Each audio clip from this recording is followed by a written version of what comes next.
नुकतेच देशाच्या संसदेमध्ये नारी शक्ती वंदन विधेयक, सुधारणा विधेयक हे मांडण्यात आलं होतं, पण त्या विधेयकाच्या विरोधात तृणमूल काँग्रेस, सपा, बसपा या विरोधी पक्षांनी मतदान करून ते विधेयक रद्द केलेलं आहे आणि एक प्रकारचा आसुरी आनंद ते विधेयक रद्द करून ते आनंद व्यक्त करत आहेत. वास्तविक पाहता नारी शक्तीच्या पंखांना बळ देण्याच्या ऐवजी त्यांचं पंख छाटण्याचं काम व त्यांच्या आत्मसन्मानाला ठेच पोहोचवण्याचं काम काँग्रेस व विरोधी पक्षातून करण्यात आलेलं आहे. त्या घटनेचा प्रथमतः अहिल्यानगर शहर भाजपच्या वतीनं, युवा मोर्चाच्या वतीनं व समस्त आमच्या नारी शक्तीच्या वतीनं आम्ही प्रथमतः निषेध व्यक्त करतो. एकीकडे सांगायचं या देशाच्या पंतप्रधान आम्ही महिला केल्या, राष्ट्रपतीपदी महिला आम्ही बसवल्या आणि एकीकडे महिलांच्या आत्मसन्मानाला ठेच पोहोचवण्याचं काम या काँग्रेसच्या वतीनं आणि त्यांच्या सहकाऱ्यांच्या वतीनं करण्यात आलेलं आहे.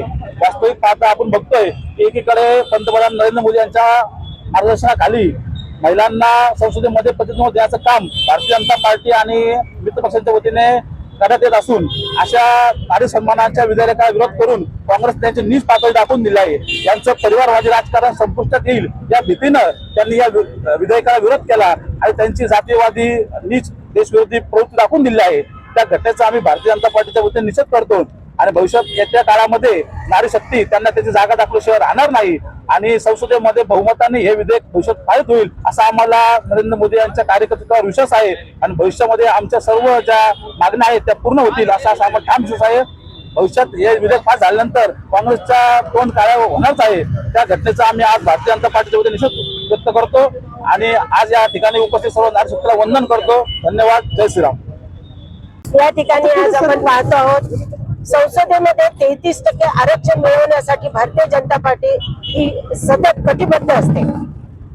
गेली 50 वर्ष ज्या काँग्रेसने भारतीय जनता पार्टी म्हणून नव्हे तर महिलांचा सन्मान करायला हवा होता, तो महिलांचा सन्मानच त्यांनी हाणून पाडलेला आहे.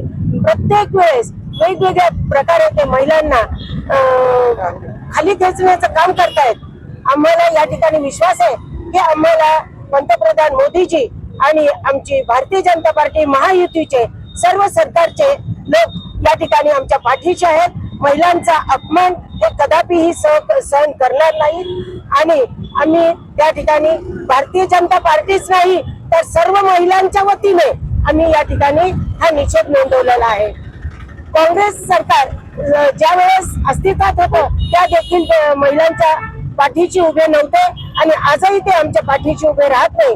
या ठिकाणी महिला त्यांना नक्कीच या ठिकाणी धडा शिकवतील आणि महिलांचं जे 33% आरक्षण आहे ते आम्ही येत्या 29च्या लोकसभेत आम्ही निश्चितपणे ते आणण्याचा प्रयत्न करू आणि आम्ही त्या ठिकाणी 33% आरक्षण मिळवून महिलांना सन्मानित करण्याचा प्रयत्न करू असं आश्वासन देते. आणि महिला या सतत सक्षम आहेत, मोदीजी आमच्या पाठीशी आहेत. निश्चित आम्हाला न्याय मिळेल आणि आम्हाला संसदेत जाण्याची संधी मिळेल. 33% आरक्षणाचा आम्ही लाभ घेऊ शकू.